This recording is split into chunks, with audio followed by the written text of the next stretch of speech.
Heyo, welcome into the CHGO White Sox Podcast, coming to you live from Studio A of our CHGO offices here in the West Loop of Chicago. I'm your host, Sean Anderson. Alongside me, Vinnie Duber, back from Scottsdale, Arizona. You can follow him at Vinnie Duber. He's our CHGO White Sox beat writer. Posted a ton when he was out in Arizona at the GM meeting, so make sure you check out allchgo.com and even stuff that wasn't even GM meetings related, like Jason Benetti going to Detroit. The news don't stop, Sean. No, it doesn't. So, it's funny. We're going to be talking today about Marcus Thames, the new hitting coach. That was announced the same day, I believe, within an hour of us talking to Chris Getz on Tuesday. Like, everything happened all at once. Luis Robert Jr. won a Silver Slugger while I was sitting in the middle of a flight delay yesterday coming out of Phoenix. So it all happened all this week. It was a very busy week for the White Sox, really, which is what you want if you've been sitting around during the playoffs, just twiddling your thumbs, waiting for some White Sox stuff to happen.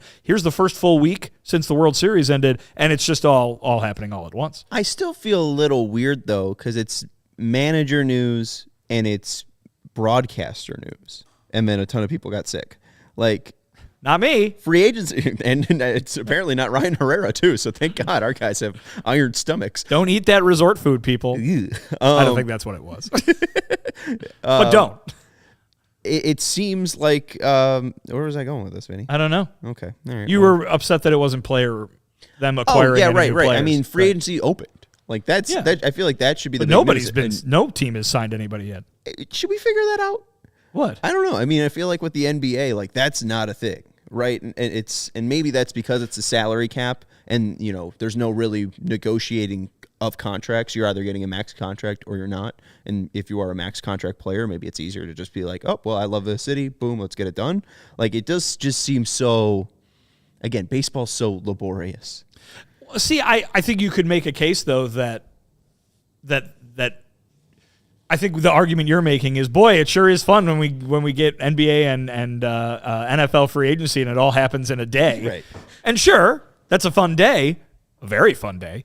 But I think you could make the reverse argument that, hey, baseball, you get a lot of fun days or a lot of maddening days, depending on what happens. But I kind of like the idea that it could happen at any time. Certainly, from the standpoint of somebody who has to keep coming up with ideas of things to write about and talk about throughout a 4-month off season, it's nice that it takes a little bit of time and we can still talk about possibilities of things that haven't happened yet, even when we get to January. You appreciate the trickle, Yeah. Just a little bit of bits here and there. And the thing, it seems like the biggest elephant in the room besides the AL Central is Shohei Otani, who might or might not be having dinner at Nobu in Chicago, Well, I'll tell you this. Those rumors? I didn't. Okay. I didn't. Well, he should have picked a more fun place to go. Well, apparently because Nobu's got the hotel. I was just about to say that's a really nice hotel very luxury dinner restaurant. And apparently the Secret Service, there was 3 black Escalades. I could just be completely buying into somebody just what making is stuff this? up This has with a lot Cubs of. This is probably what Cody said. Seiya Suzuki. No, it wasn't Cody related. This is why I believe it.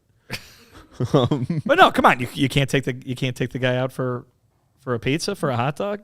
You have to go eat some fancy business. Oh, you're about to be very rich, so I guess you should be getting used to eating at all the rich people restaurants. Let's go to rat-infested Pequods or the rat-infested Cal Fisheries. Shout out to our guy Herb too, who's in the chat. Herb's watching. I didn't really address that off the top, and that's my bad.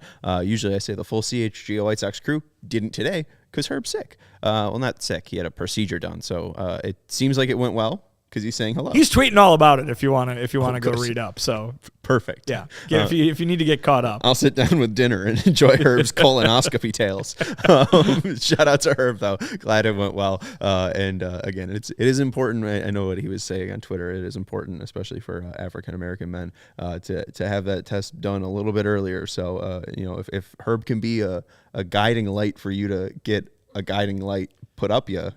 More power to you. Wow, that got graphic in a hurry. But it's Herb Lawrence Colonoscopy Awareness Week, which is there's nothing wrong with that. We're going to be giving you some Marcus Thames awareness as well. Not only did he homer in his first pitch that he ever saw in Major League Baseball off Randy Johnson, he also homered in his first at bat with the Rangers off. What was the team they were playing? Tampa Bay Rays. Tampa Bay Rays in what, like 2004, 3 or 4-ish, probably? 2003, July 17th, 2003. I'll say it was Scott Kazmir. You don't know. Joe Kennedy. Oh. Yeah, Randy Johnson to Joe Kennedy. You know, that one, if you ask. R.I.P., right? Oh. Joe Kennedy, Oh, I think. man, this did get dark. Yeah. Is he dead? I think so. Boy. Yeah. Yeah. Yikes. 28. But yeah, That's I wouldn't sad. have guessed Joe Kennedy. No. I would have gone through. All right. I would have gone through Kazmir, Shields, Matt Garza. I would have got maybe. Oh boy, who are some other ones? Yeah, you really. Once it gets David Price. Well, he wasn't around in 2003. That's I don't true. think any of the guys I mentioned were either. But I don't know. No, we shouldn't have to get it. We're not going to get into the Rays rotation. we're not going to play 2003. Rays pitchers from 2003. Even though Conor Smith is here, we're not going to play Rays rotation in 2003. The 63 and 99 Tampa Bay Devil Rays, who are now managed by, or I guess Lou Piniella is not, Buck Showalter. Okay, I'm going to stop. Did you see Miguel Cairo, though? New bench coach for the Washington Nationals. Yeah. Going to be under Davey Martinez along with Ricky Bones. Wow. Ricky Bones is on that staff. How about that? There's a human named Ricky Bones. Victor Zambrano, Jeremy Gonzalez, Joe Kennedy, Jorge Sosa. These and are all Rob people Bell. that I should have known. No. Jeremy Gonzalez, come on. Brandon Beck, he was in the bullpen. Oh, see? Chad Gaudin also made some appearances. And Jim Parquet, too. Wow. Ooh, look at this. White Sox connections right there. All right, so let's get into Marcus Thames. You guys had a interesting Zoom with Marcus Thames. Not yesterday. Was The it Wednesday? fallout was far more interesting. It was Wednesday, and the Zoom was, I thought, pretty regular, pretty run-of-the-mill. Welcome in the new hitting coach. But the fans, my goodness. Yeah. You tweet a quote. Here's the thing. Never, ever tweet a quote that uses the word bunt in it. Right. And never tweet a quote from a Zoom that was just uneventful. I mean, it was fine. I thought some of the answers that Marcus gave were good, and I think pointed to, some things that could be taken away in trying to understand the role of a hitting coach. Right? I think so many folks look at a hitting coach and say that guy is tied to those offensive numbers. And if the team's not walking, it must be because he doesn't care about walking. Or if the team's not hitting home runs, it must be because he doesn't care about home runs. I don't think that's the case. I think, when it comes to hitters, you're kind of playing the hand that you're dealt when you're a hitting coach. But if you can coach, if you can establish that relationship with the guys where you can say, hey, make this tweak, do this little thing, it might help you out. We're not necessarily talking about a dramatic change. I think he even used that phrase. We're not maybe expecting a dramatic change in the way that these guys hit, but the little things can go a long way. The thing is, you got to get to the point where you're able to get the little things across. And two, like when I tweeted out the Sam Blum article where Marcus Thames was talking about his approach for the Angels, we're going to play a clip later that obviously will pull away from that a bit, where he's not going to be bringing the Angels strategy to the White Sox because he discussed every player is different. But also, too, when I tweeted those, a lot of those numbers were just Shohei Otani being better. Shohei Otani walked 20 more times, struck out 20 times more less, hit like 20 more homers than he did last year. That's just going to help any team that Marcus Thames is coaching if you have Shohei Otani. Absolutely. So, I mean, it's interesting in how we'll hopefully be able to tie it into maybe how he'll be able to help Luis Robert Jr. push past even a Silver Slugging award-winning season. But let's go to Marcus Thames. He was asked by the man next to me, Vinnie Duber, about I had the lead in my head, issues with plate discipline and how he's going to try to adjust that with the Sox. And then there's going to be a follow-up question from Lamont Pope. First, I'm going to get to try to know some of the guys and get some of the information from last season, and then I will start attacking that now. I know people always asking what's hitting philosophies and this, and I've been around the game long enough now. It's just that term is used loosely. And for me, the number one thing when it comes to hitting, you got to be able to swing at strikes. And educating guys on what they do well, letting them know their strengths, and really conquering that. And that's how we're going to get to it. And it's going to be an individual thing, but then overall we're going to have team at-bats, and I think that can cover it. Hello, Marcus. Just overall, just what attracted you to the position and the opportunity? just a vision that Chris and Josh and Pedro, what they have to try to do moving forward. I love the vision they're trying to do, and they're trying to reshape the team.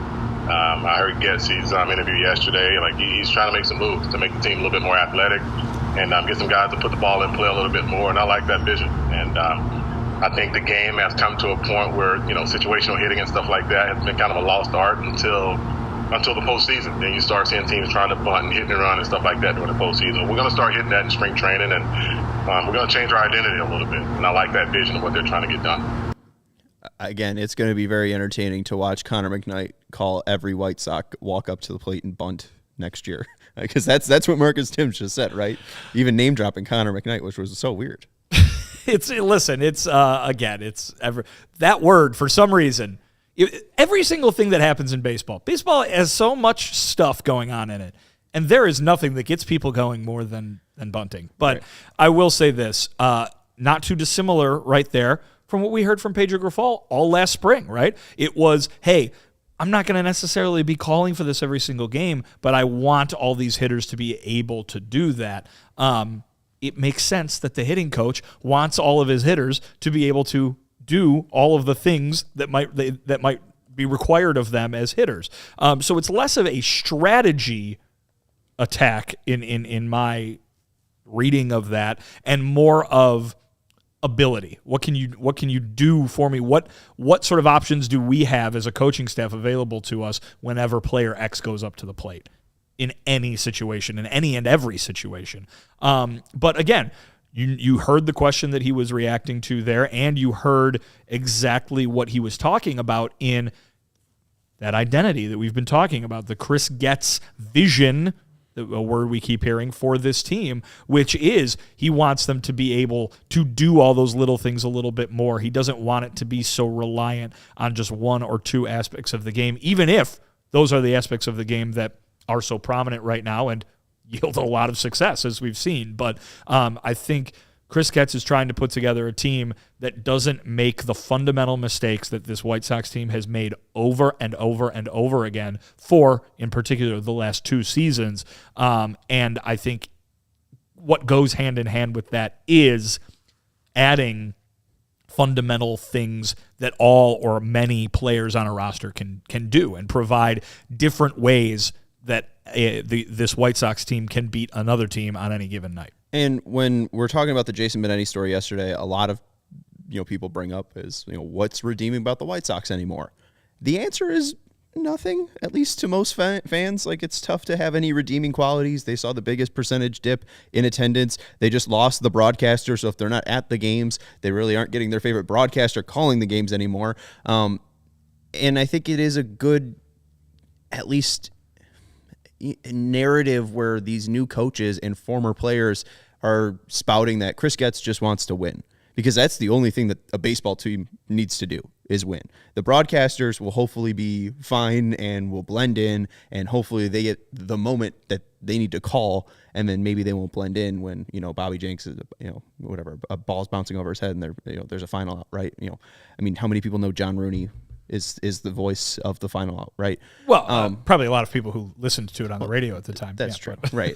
I know, but it's very specific to Chicago White Sox fans. But in the general sense, people know the 2005 White Sox won the World Series. People don't know the voice that they're hearing if it's not the ESPN call is John Rooney, right? I'm just saying what the White Sox need to do is set an example where they are finally winning baseball games. And I think what Chris Getz is trying to do is saying, hey, there is a route here where we can take advantage of the rules that have just put in place. If stolen base percentage is up 5%, you get, I think, teams stole 1.4 bases on average compared to one stolen base a game from 2022 to 2023, right? So you're able to steal more bases in a game and take more bases and try to put yourself in a position. And also, too, now with pitchers not bunting, it's kind of, people aren't defending it as well. So the success rate of people bunting is up about 4% than it's ever been since 2015. So I think the highest rate before was around 63% for someone trying to get a bunt hit, and that's the success rate. It's now 67%. Well, and the people that are doing it are doing it because they're confident that they can do it successfully. Right. A pitcher did it because a pitcher's not getting a hit. And so might as well bunt and get something out of it. For the most part, granted, there are hitters every year in Major League Baseball who are not good, but for the most part, when a guy's trying to get a bunt down, particularly for a base hit, he's good at it. He's done it before. It's not like you're just sending some guy up there who grabs a bat once every 5 days and does it because the rules say he has to. Mm-hmm. And Michael Baumann put up all these stats together. Average in 2022 on bunts, 523, success rate 66.8%, 2022 509, success rate 67%. So if the White Sox are trying to become quicker and more athletic, it is a big departure from ball go far, team go far, but it does seem, and I know Rick Hahn wasn't that simple in his thinking, or at least you'd hope not, that he was like, oh, I'm just going to get all the guys that hit home runs and it's going to happen and we're going to win. But it does seem at least Chris Getz is hopefully trying to take this all the way down to the studs, put some Empire flooring in, and then, go from there and try to build that structure for a successful organization. We're like 6 months away from baseball actually happening, so I don't know if it's going to be a successful route, but it's a lot better than just kind of ramming your head into the wall with the same players over and over again. And I know we're going to talk about some of those like Moncada, Aloy, and Vaughn later on, and how Thames can hopefully help them, but it does seem like maybe there's a little bit more of a direction that's away from, the 2021 team that won 93 games. Because that team's just very far away from what this team currently sits at in 2024. Yeah, and I mean, we'll see. I think, when you talk about this vision and you talk about running the same guys back over there again, that stuff's going to overlap in 2024, right? I mean, you're talking about a team that has so much to do that you're probably looking at this being a multi-year process, even if multi is only 2, right? It's still going to be a multi-year process probably to get it to where Chris Getz wants it to be. And then at the same time, they're stuck with some of these guys. You know what I mean? Moncada's not going anywhere. Vaughn's not going anywhere. Maybe Aloy ends up getting them something in a trade, but again, you'd be probably selling pretty low on him too if you were considering dealing him. So a lot of these guys are going to still be there. You are going to still see Andrew Benintendi for another 4 years. You are going to still see, obviously, Robert is coming off a very successful year, but hey, he's back too. It is not necessarily going to be wiping everything clean and waiting 5 years like the last rebuilding project just did. So it's going to be a little bit of an overlap. Maybe they'll find some ways to integrate some of those players into this vision. But at the end of the day, you're probably looking at something that if you want to talk about a team playing a completely different way, if you're talking about Chris Getz maybe going out there and trying to some degree, tear it all down to build it back up quickly, it's going to take a little bit. Well, and two, what we're judging him on now, at least what he's saying at the GM meetings, it does feel like there's a time frame in which this has to work. I know that they're not really setting this time frame, and they're trying to get people for the short term and also the long term, but I'm going to base his success on how well he's able to maximize Luis Roberts' contract, right? I mean, if they're reaching the point 3 years from now where they're not really setting up and they're not competing for an AL Central championship, and they're like, oh, well, we're going to lose control of Luis Robert Jr., let's trade him away. Like, I feel like that's a failure. Again, he said this is a player that you need to build around. You have this guy in a very cheap contract for the next 4 years. Lay the groundwork now. And is it 5? 4, 5, 6, 7, 8. Right? 2028 is when they've got him through. Thank God. Club control, 5 years, I think. Let me make sure. I'm very happy by that news. 2027. 2027. Yeah, so that's 4. the last. Okay. So they have 2024. He's going to make what 12.5. 2025, 15, and then they got a club option in 2026. Club option in 2027. There you go. Free agent in 2028. Okay, 4 years. So again, like if you are trying to build that culture, I feel like that culture should be in place within 4 years to at least be competitive in the AL Central. That's a long time. That's a long time. I mean, it's a good rope. I mean, I don't even think, knowing the White Sox, he's going to get fired if he fails in those 4 years. A big thing that I think is a part of the discussion that we're having about this offseason. People who aren't in the White Sox employ keep wanting to say rebuild. People who are in the White Sox employ don't want to say rebuild. But a rebuild can look a number of different ways. White Sox fans are basing their definition of that word off of what Rick Hahn just did, right? Or tried to do. And that was a very lengthy process. You know what I mean? Started at the end of 2016, which is now 7 years ago.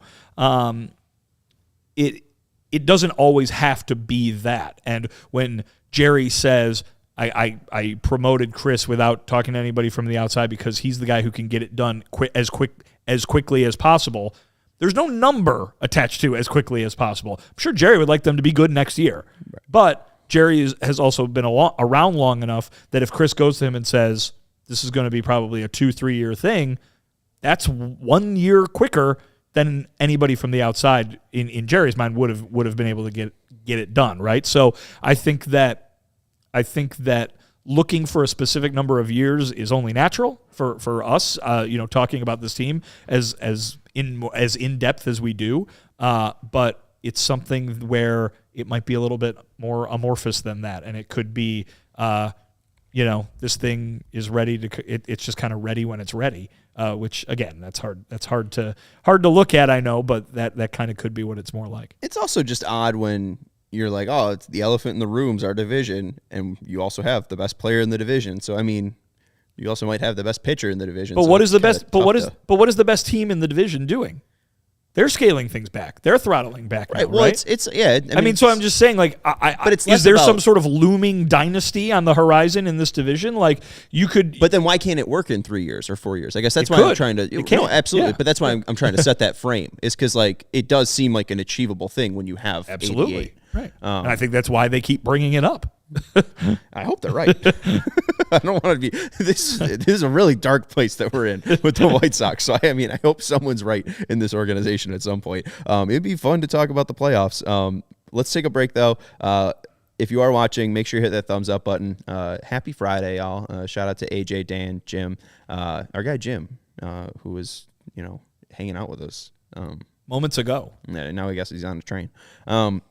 I want to let you know about our friends over at Circa Sportsbook. There was a very successful event yesterday with Circa over at Joe's on Wheat Street. Brian Urlacher was on the pregame show, and then our guy Cody got a picture with him, and Brian Urlacher looked like he didn't want to be taking a picture with Cody. Shout out to Cody, though. Our friends over at Circa not only throw great events, but their sportsbook is now launched in Illinois, and you should download the app today. They have tight money line splits and a low hold model when games will strive to be a -110 split on the Circa menu, unlike other sportsbooks, which may use a -115 or -120 split, which means if you are using one of the other sportsbooks in Illinois and you're betting, I don't know, -5 on Michigan and it's -115 on that sportsbook and it's -110 on Circa, it's the same line. It's -5 for Michigan.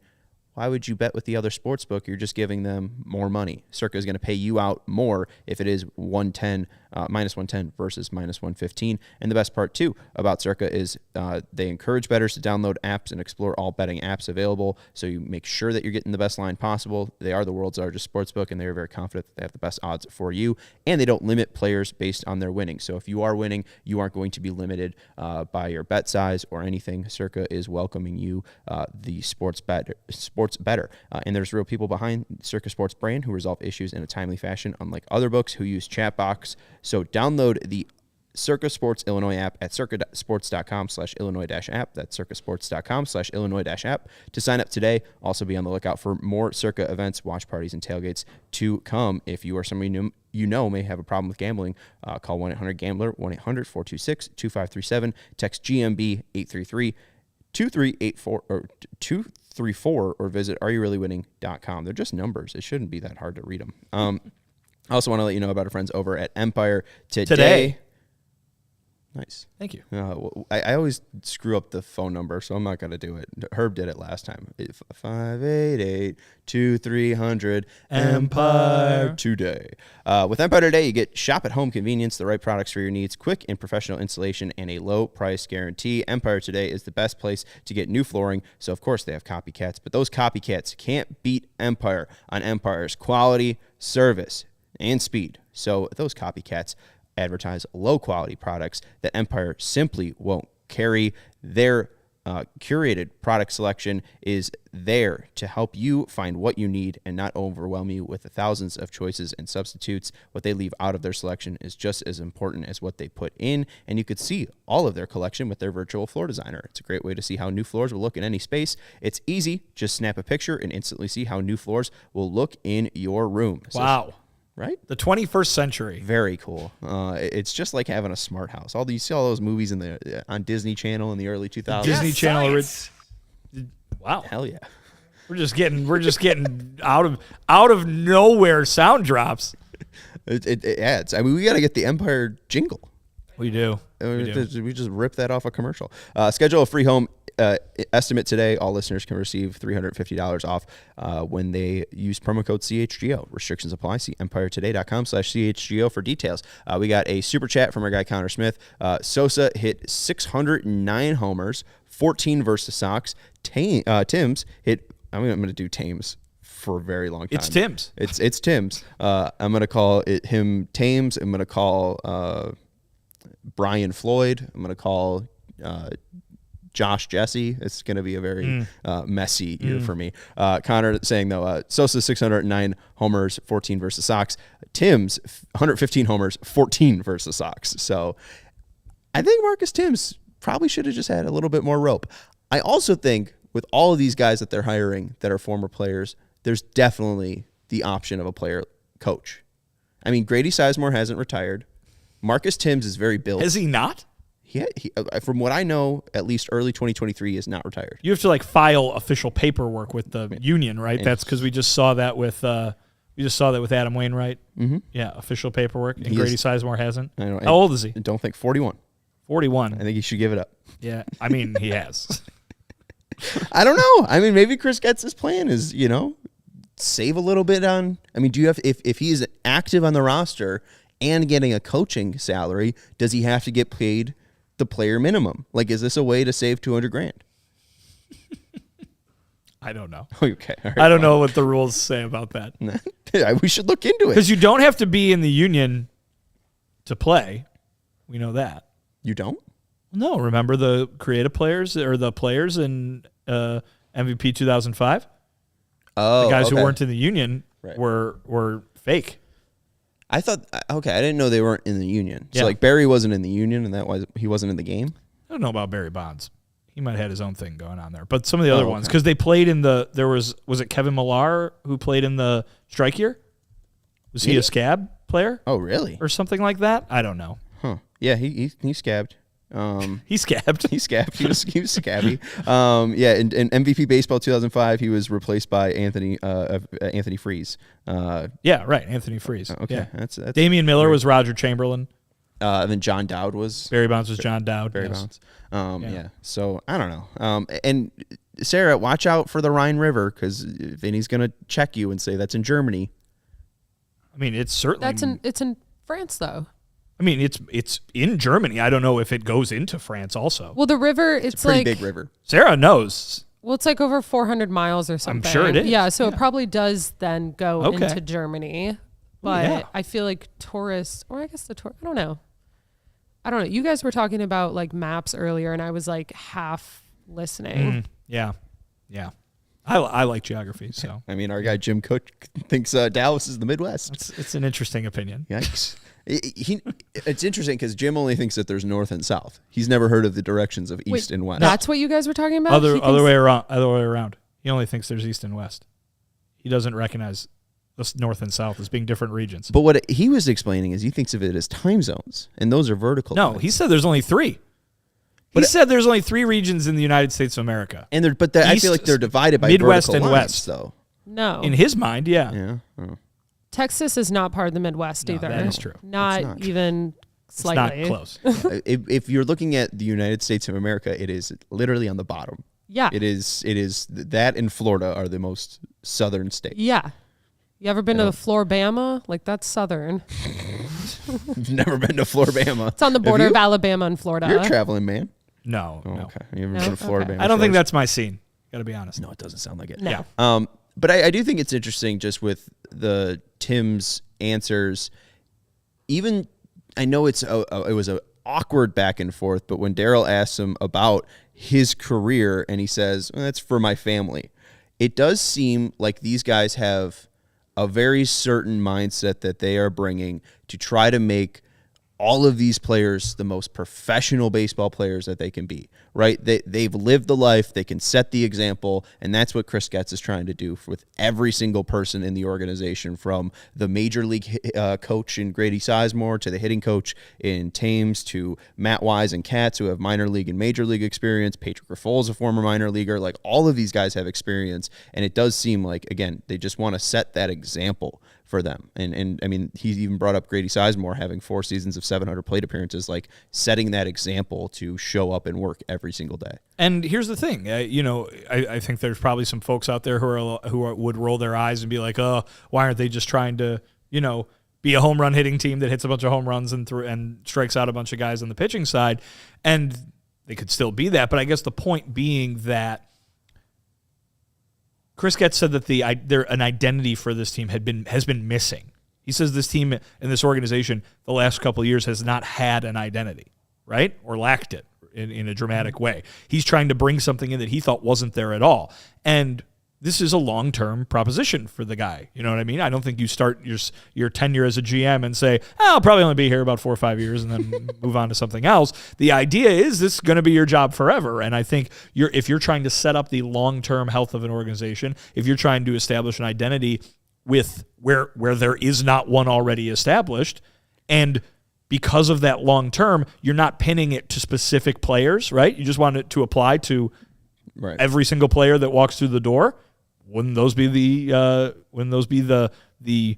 principles that you would try to instill in people? I mean, hiring these guys, and if they're the models that you want to follow, don't you want that applied to every player, A through Z? I mean, it's not necessarily like, all right, I've got all these guys, this team has an identity already, we're going to wipe it all clean. He's saying it doesn't exist at all. And so if you're going to start it from scratch, I mean, everything you just said, there was positive attributes. I don't see a reason why anybody would be upset with those type of things coming into an organization. And the identity has been change the game, and the player that was attached to that was Tim Anderson, and obviously they make the option to decline that. I don't know if that's reading too much into it, if Tim couldn't be a part of this next step with the White Sox, because Chris even spoke highly that that's his son's favorite player, and that they're open to reunions with both him and Liam. I don't know if it was mainly more money focused or if it was more identity focused. I think it was more money focused. Certainly that's what Chris Getz said. I think you are correct in saying that changed the game mentality that Tim Anderson was the face of was the personality of this team, particularly in 2020. Started in 2019 with the bat flip, particularly in 2020, and carried over into 2021 when they were good and won. But we have talked endlessly how in 2022 and 2023 those things weren't there. Those things weren't present. That personality, mainly perhaps because of Tim Anderson being hurt as much as he was gone. And so I think there's a difference between organizational identity and team personality, and team personality might be a little bit more fleeting, whereas Chris Getz hopes organizational identity is something that's going to be the pillars on which the future is built on here. Yeah, and two, I mean, it seems like the Rangers, to use them as an example, I mean, obviously they got 2 MVP candidates in Semien and Seager. But I mean, even at points, I think Travis Jankowski was their leadoff hitter. And I think you asked Chris, like, hey, with TA out, like, how are you going to replace the leadoff hitter and shortstop? And he's like, I don't really care. He basically said, yeah, we'll figure it out on that day. Right. So I mean, I guess if you are Chris Getz and you have done what you set out to do, and you have a roster full of guys that can do all the things that you want to do, maybe it doesn't matter because, hey, you know that anybody that goes up there is going to give you the kind of at-bat that you want to see. Anyone should be able to stir the drink or whatever. You should all have professional at-bats. Right. It seems like that is at least the get-go from here on out. One of the guys that hopefully will be on the team in 2024 is Luis Robert Jr.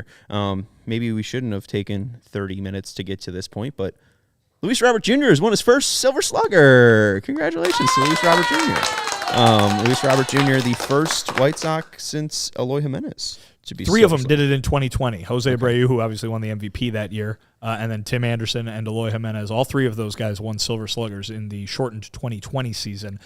Nobody, though, for the next 2 years, and then Luis Robert Jr. Wins it in 2023. Brutal. But Luis Robert Jr. I mean, Silver Slugger's pretty good. Like, yeah, you could still be good and not have a Silver Slugger, I guess. It's pretty surprising that there was none on the 2021 team. And again, it goes to all the injuries that they had.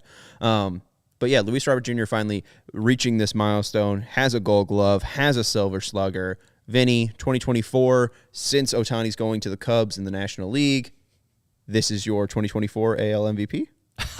I mean, probably as good a pick as any, to be quite honest with you. I mean, the year that he had, he has to improve some things to get to probably the tippy top of that list, but he's right at the top of that list, with only a few guys jockeying ahead of him because they maybe had a more all-around season. But certainly the power numbers that he put up this year were fantastic. The defense was fantastic.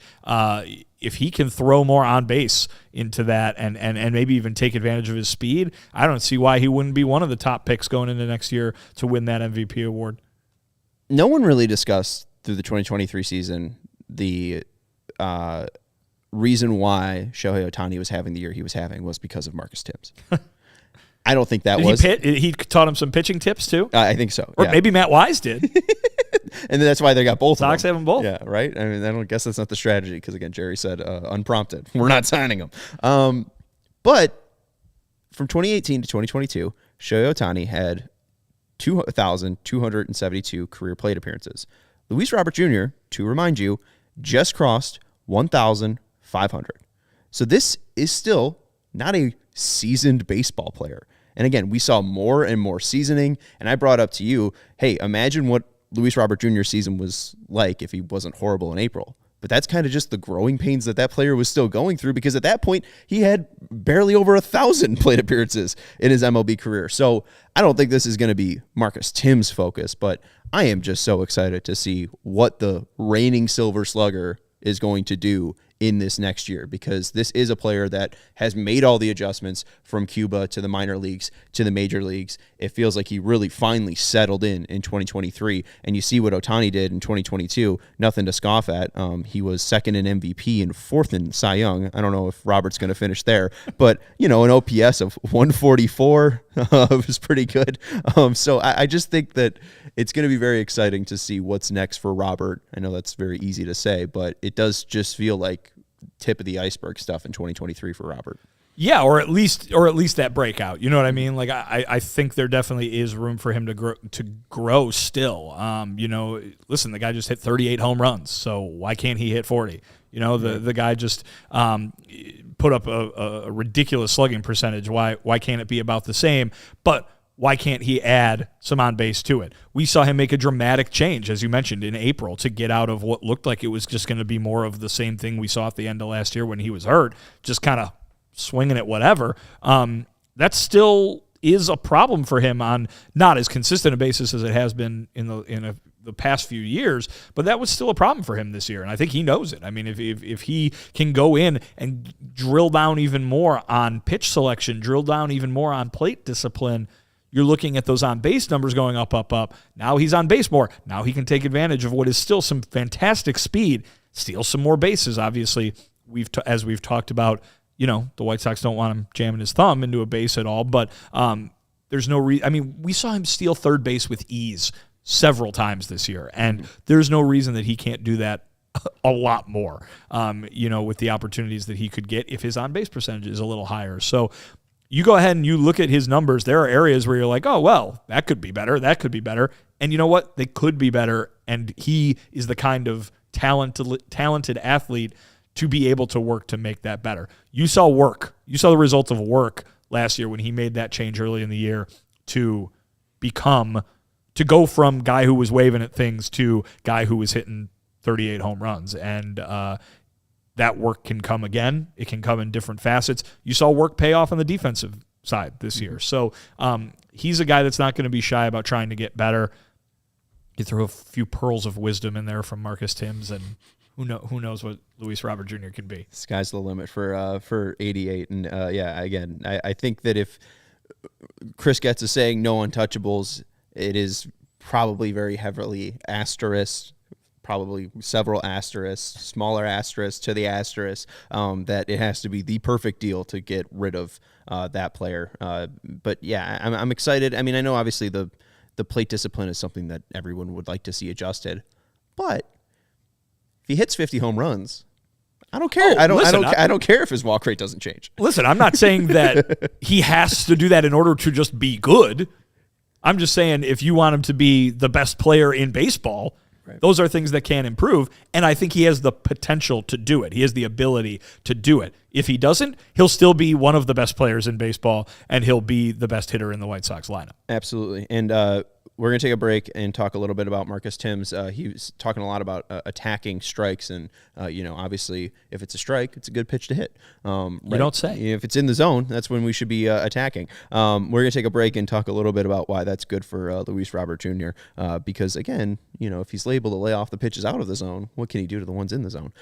If you need the perfect bag for game day, Varsity Coolers will have you set game day and beyond with the best portable cooler and weekender duffel around. They have a unique design. Their exterior has these lovely team colors, and you can go check out CHGO Bears. I think they posted a video where Carm was stealing soda pop, Olipop from the tailgate yesterday, which was great. Carm apparently needs to stock his fridge at home, but they're going to be very nice and cool and stylish in the Varsity cooler that he put them in. The bottom of the bag is also lined with the Chicago map as well. So you get the map. Fun with Chicago. Geography, just like we were talking about earlier. Our guy Jim was you reach in the cooler, you grab a beer, and you see a little bit more of the map.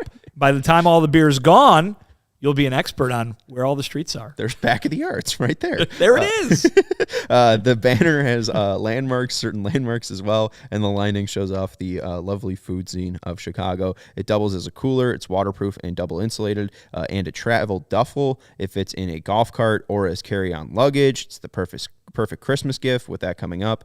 21 teams are represented, so you can find the perfect one for the football fan in your life, and it's built to show up in style to a party or repping the town around. And it's a gym bag too. You can wipe down the inside, and you can wipe down your lovely map, get all your sweat off of it, and there's back of the yard still. You can keep your gym shorts cool. Oh wow, there's Bannockburn.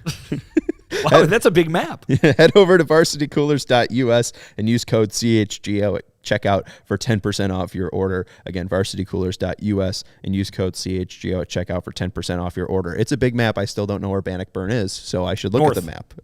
You guys keep saying that, but I can't visually put it on a map. It's over by Lincolnshire. I still have to. No. All right. Well, anyway, while you're looking up where Bannockburn and Lincolnshire are, folks, look, it's right here. The set decorations we've got. The Southpaw bobblehead, the Southpaw orange flag Arizona bobblehead. You got the TA 35th Sox red line stop bobblehead. You've seen them over and over again. You know how great they are. You can find them over at FOCO, and you can find so much more. They've got a ton of bobbleheads. You want some hoodies, you want some shoes, you want the Bears overalls. If you want a bobblehead of Andrew Benintendi playing for the Arkansas Razorbacks, Wu Pig Sui, you can do that too. They've got it all over there. So go over there, check it out. You can probably spend a good hour, 2 hours just digging through all the stuff they've got available. Go show them some love. FOCO.com. We've got a link in the description as well. And for all non-presale items, you can use the promo code CHGO and get 10% off. So if there's like a $20 pair of White Sox bathing trunks that you want to get ready for pool season come next summer, $2 off. There that promo code, CHGO. Unless it's a presale item, then I don't know what to tell you. Yeah, Vinny's doing the math for you. Just go to FOCO. Go to FOCO. See what they got. FOCO.com and check out all the stuff. Shout out to everyone who is watching. Jared, who just arrived late. Hopefully you're enjoying your Friday. Hit that thumbs up button. Paul Konerko, great number, but we should get to the number of future color analyst of the Chicago White Sox network, Gordon Beckham. Oh, yeah. He was 15. He was 15. So Luis Robert Jr., I've done some deep diving into the Angels numbers to try to figure out how Marcus Thames might help. I mean, this is just very much situational numbers, and it could just be this guy was healthier, and it's less about Marcus Thames. It could be Shohei Otani got more comfortable with major league pitching, right? I mean, if you look at what Otani did swinging on 0-0 counts, his swing value went from 1.4 to 7.3. That sounds good. That's the Marcus Thames effect. All right, there you go. His batting run value with even out on swinging on 0-0, just his batting run value, 6.1 his to BRV 11.6. His BRV. Wow. His BRV went up. His batting run value in general went from 11 to 19. Right. What does all this mean? I don't know. It means Shohei Ohtani's really good. Right. Yeah. So that's the thing, is it's tough to really nail down what a hitting coach will propel these guys to do. Well, it's what I was trying to explain earlier. I mean, we had both Pedro Grifol and Chris Getz say the guys at times last year they weren't receptive to the coaching. It was an issue at times during the season. That might be a little bit on Jose Castro. It might be a little bit on Chris Johnson, or it might be entirely on the hitters just tuning them out and not being willing to listen to what they had to say. But it is those coaches' job to break through. They've got to get those guys to be receptive. They've got to figure out a way to establish a connection, to establish a relationship on an individual level to make sure that they're taking what they can give them. That's Marcus Thames' job right now. He's done it at numerous organizations with some of the best players in the game. He's done it with guys who were young at organizations or with teams that weren't thriving. So the idea is, with all of that experience, hopefully he can bring that to the South Side and get Eloy Jimenez to reach that potential by getting him to listen to some of the things he's saying, getting Andrew Vaughn. And I'm not saying that these guys were the ones who were the problem, but these are the guys who have failed to live up to expectations to this point. Eloy and Andrew Vaughn and Yoan Moncada.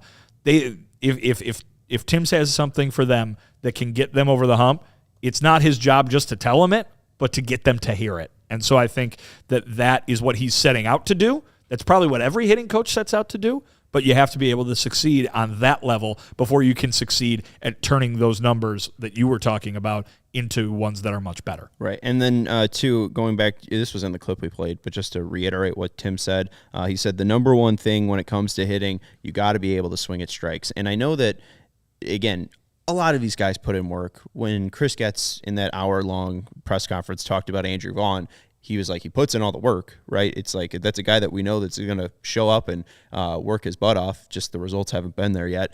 Maybe Andrew Vaughn isn't athletic enough to be a Major League Baseball player. Maybe that's the unfortunate truth. But I find it interesting. In 2023, there was only 2 players that had a positive value with pitches that were in the zone. Do you know who they were? Only 2 hitters? 2 hitters. In baseball? No, White Sox. With White the White Sox. Sox. Oh, okay. I was going to say that would be impressive. There are a lot of hitters. None of them play for the White Well, Sox. I'm guessing Robert. Yeah. And because you prefaced it by talking about Andrew Vaughn, I'll say it was Andrew Vaughn. And Jake Berger. Oh, well. Yeah. Robert, who saw, I guess, over 2,200 pitches with the White Sox, and Berger saw 2,048, which makes no sense. Berger saw that a lot must of pitches. be season wide. Oh, right. Yeah, you're right. Sox and fish. Nope. Yeah, you're right. Yeah. But these numbers are specific, at least to Berger for the White Sox. Robert's batter run value on pitches in the zone that are strikes, 10.9. Jake Berger, 1.5. In third place of players who saw at least 500 pitches, Zach Remillard at negative 6.4. Eloy, negative 7.2. Andrew Vaughn, negative 7.3. And Yoan Moncada, a ghastly negative 17.3. That's horrible. Those are horrible numbers. Yeah. That is horrible. That's a good recognition by you. Those are horrendous. But the one thing is, when we hear, like, reading and taking in all the stuff that the beat puts out, I don't know if this is just because Jake Berger is really easy to talk to, but it seemed like, again, with the iPitch machine, Jake Berger had a loving relationship with that machine in the White Sox, and there was always stories about him putting work into that machine and trying to become the best hitter. You talked about Luis Robert Jr.'s work through the offseason, and then obviously after that April struggle to get to the point where he was to win Silver Slugger in 2023. I'm not saying that Eloy Jimenez and Andrew Vaughn aren't working, but it does seem like there's something Chris Getz is recognizing within the organization that maybe these players just aren't working efficiently enough or something where just, hopefully there is just that right coach, that right push that these players can get. Because, again, we're just kind of baffled that this team lost 100 games. Like the talent was there, and just baffled by the fact that this team at any point was at 100 losses, because everyone picked them to at least be over 500 besides me. And even then I had them at 81 and 83 or whatever. Or 81 and 81. It was then 80 and 82 or something. Okay. Like I had them with 80 wins still, Right. but literally right.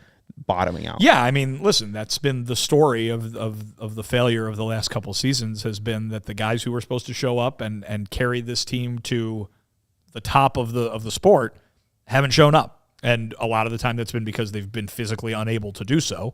But that plays into the fact that the production is not there either. And so, like I said, a shake-up at hitting coach happens to teams in far better spots than the White Sox are right now all the time, with far more accomplished guys than Marcus Thames. Not to say that he isn't. But, I think, one hitting coach hire is not going to change everything, but it might change something for one guy that turns that guy into the guy you thought he was going to be. I mean, you bring up Kevin Long all the time with the Phillies. Right. He's not necessarily, and the things that you hear about him, the positive stories you hear about him are related to one or two players, right? I mean, that's not to say that he's not doing a great job with all of them, but getting one guy to click suddenly makes you the best hitting coach in baseball, right? And it's like, you don't need to necessarily... Kevin Long could have shown up to the Phillies and probably kicked back and relaxed, and the Phillies were going to hit a bunch of home runs. But he did something great in Washington with Kyle Schwarber. He did something great in Philly with Trey Turner, and it paid off these huge dividends. Now this team's been to the NLCS 2 years in a row.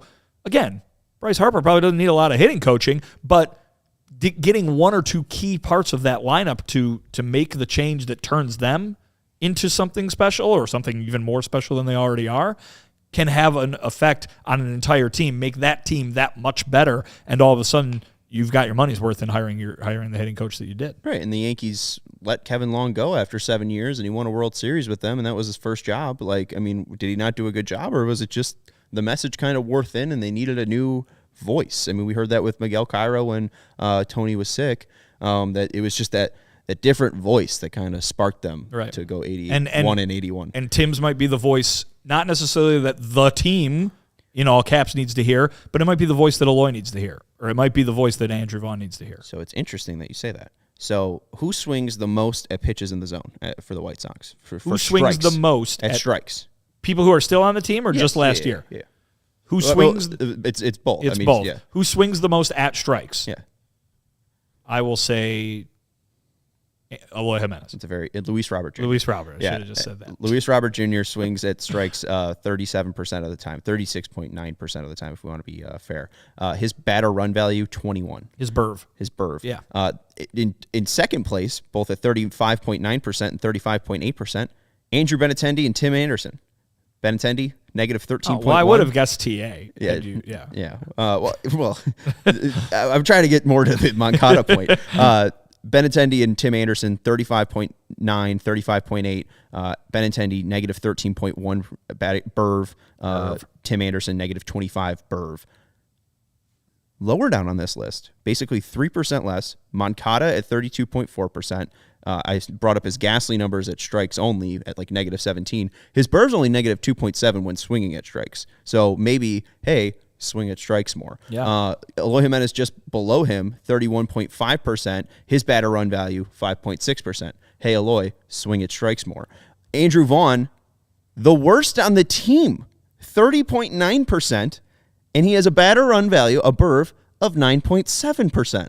So, Andrew Vaughn, be more aggressive, swing at strikes, and you'll probably be at least above average at the first base position. So, I mean, there are at least inklings that if there's just some confidence maybe put into these guys and they get a little bit more aggressive, but the right type of aggressive, there could be the change. It's all hope. We're all 6 months away, and, this is all just coach talk, but it's fun. Well, again, I think folks on the outside are gonna look at a new hitting coach coming in, and they're gonna say, well, what does he want them to do? How is he gonna turn this whole lineup? You know, the White Sox didn't walk, they didn't hit for power. Is he gonna come in and fix all of those issues because of some edict that he puts down? And basically, what he said is, we're gonna find out what guys do well and make sure they do it even better. Mm-hmm. And you know those are the guys that you have on your roster. You know, you were talking earlier about, hey, it's okay if Luis Robert Jr. doesn't walk more because he's going to hit a bunch of home runs and that'll be great. If that's what the key to success for him is, or the next guy, or the next guy, or the next guy, then there you go. If Thames figures out a way to have Eloy Jimenez hit 60 home runs, or 60, that's a lot. Yeah, hit 40 or 50, like we all one day thought that was possible. Does it matter what some of the other numbers are? I mean, because you're unlocking the thing that they were supposed to do and do well that was going to make them the key part of this lineup. If that's what Thames can do, and again, we've been talking for 45 minutes about how much of a challenge that might be, but if that's what he can do, all of a sudden this team looks a lot different than it did last year. 50 homers. I'll take 25. I mean, mercy. I started at 60. I had to bring that down. No, just go to 74. That's the number. To wrap this up, we got a Die Hard merch. I've got a Die Hard thing. You want me to do that now or later? We'll work it in. Okay. I mean, yeah, we can do it now. Yeah. If you're watching cool right now, it's Friday. You know that 5 days a week, Monday through Friday, and sometimes in the season, different days, we talk about the White Sox. You know that, all 5 days. You can find us here. Also, you probably know, CHGO, you can do it. You can hear about the Blackhawks, the Bulls, the Bears, the Cubs, 5 days a week. You can hear it on the audio on the podcast as well. But there's another level that you can jump to, and that's becoming a CHGO diehard. You'll get access to the great written content, premium written content that we've got on our website. We got Will Gottlieb writing about the Bulls. We got Jay and all the guys writing about the Blackhawks. So you got to go. You didn't want to go team by team? You didn't want to name every single writer for each team? Well, we're talking about what season it is. Oh, okay. To me, football season never really started in Chicago. It was over after that one game. But so we're focusing on those Bulls and the Blackhawks because they're still playing. But yeah, there's all sorts of great stuff. As Sarah's showing you right now, you can get a hat. And so when you're a diehard, you get discounted merchandise. Obviously, when you join and you sign up, we'll send you a free t-shirt. But then you get discounts on future t-shirts as well. You can get discounts on those hats. Get all 4 of them, because you're getting the discount. Herb got all 4. Herb got all 4. Oh. So is it like he's got a Monday hat, a Tuesday hat, a Wednesday hat, a Thursday hat, and then Friday's like a wild card? I guess. I wonder which one he wore to the colonoscopy today. He couldn't have worn the snapback one because he wore that yesterday. Probably wore the trucker one. Okay, the trucker, sure.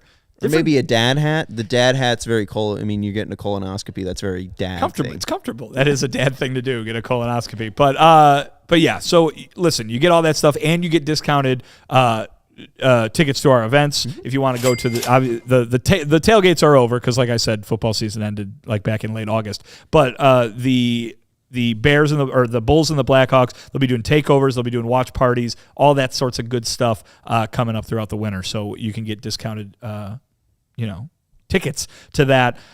It's going to be a very, very exciting time if you're part of the Die Hard program. You can also access that lounge, the CHGO Lounge, yes. our members-only Discord out there. Talk to all of us about the White Sox all the time and whatever other teams here in town that you so choose. So go ahead, get yourself one of these boxes. Go on over to allchgo.com, check out that Die Hard program, and join our community today. And that community includes our guy Herb Lawrence, who wore the third one. The third one. You're going to have to throw the graphic back up there, Sarah. Yeah, that's what I said. I think that's the trucker one. Is that the trucker? No. That's just the flat bill. Yeah, that's the one he wore yesterday. All right. Yeah, all right. That's going to do it for the CHGO White Sox podcast. The only other thing I wanted to bring up was Cory Seager being insane. There was a piece put out by Robert Orr at Baseball Perspectives. Bobby Orr? Bobby Orr. Not that one.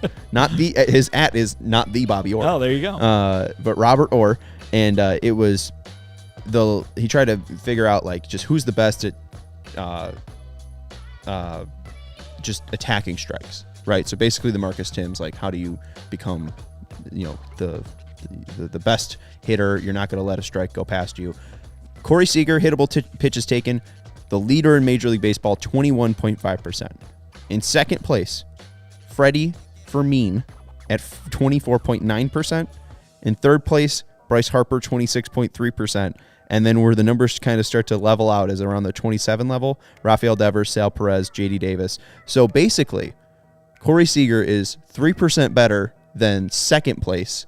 And then when the numbers start to average out, it's about a 6% difference. So he is just a mutant. And then I also wanted to bring this up because Nick Madrigal's the worst at taking. He takes the most hittable pitches in baseball. Huh. So number one Nick Madrigal hater. If you saw the Cubs show yesterday, you'll understand. Yeah, go watch it. You made an appearance, a surprise appearance. So Cody was talking to Ryan, and Ryan was like, apparently just waiting for Jed to show up and start talking. That didn't happen. Yeah, because of the GI Blues that were happening. Yeah, and then over Luke there. was at home. He had family stuff going on, and so it just would have been Cody. Oh, I see. You were called in. You were called in from the pen. But I was on standby for 50 minutes. So Okay. Cody texted me 2 minutes before the show saying, "Hey, are you around? We're about to start the show, and Ryan might have to leave." So then I sat in the waiting room for 50 minutes, and then Cody was not going to bring me in. And then he brought up the Jason Benetti stuff, and I'm like, okay, hold on.